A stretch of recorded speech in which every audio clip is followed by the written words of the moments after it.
Hello there, and for our first roundup of the week, we've got the catalogue, we've opened the checkbook, and we're at the Inglis sales where the sun has certainly been shining and the buyers have been out. One of the more interesting lots of today was lot number 171. It was a half to Super Cool, which goes around in the Australian Cup on Saturday by Stratum out of a mare Queen Mother. It went for $100,000. As I mentioned, Super Cool's among 24 nominations for the Australian Cup coming up on Super Saturday.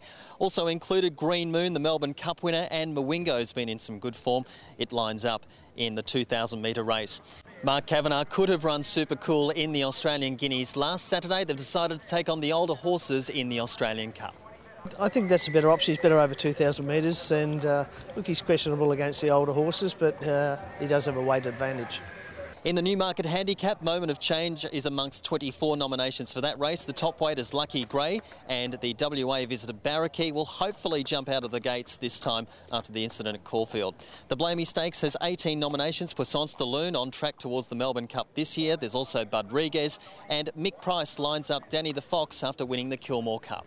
We thought about it for 3 or 4 days last week because obviously Saturday morning was gallop morning to prepare for either the Blamey or the Australian Cup, and just did a little bit of homework, and we think the Australian Cup will have 15 runners. Now 15 runners weight for age 2,000 for Dany The Fox was probably just a no-no at this stage. He will be a 2,000 metre horse, but I didn't want to just bunk him straight up to the Australian Cup, so we've taken the coward's way out, and still the Blamey's the Blamey. Well, this was day 2 of the sales at Oaklands Junction, and day 1 saw nearly $6 million spent on the lots that went around. They're split it up differently. They've got a blue ribbon section going over Monday and Tuesday, which is a good lead in towards the derbies and the staying races later on. Here's Mark Webster, the CEO of Inglis.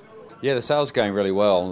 Look, we're partway through day 2. The Blue Ribbon session kicked off today, and we're delighted with the results. It averaged 120,000, cleared 80%, which is well above the average of the rest of the sale at 70,000.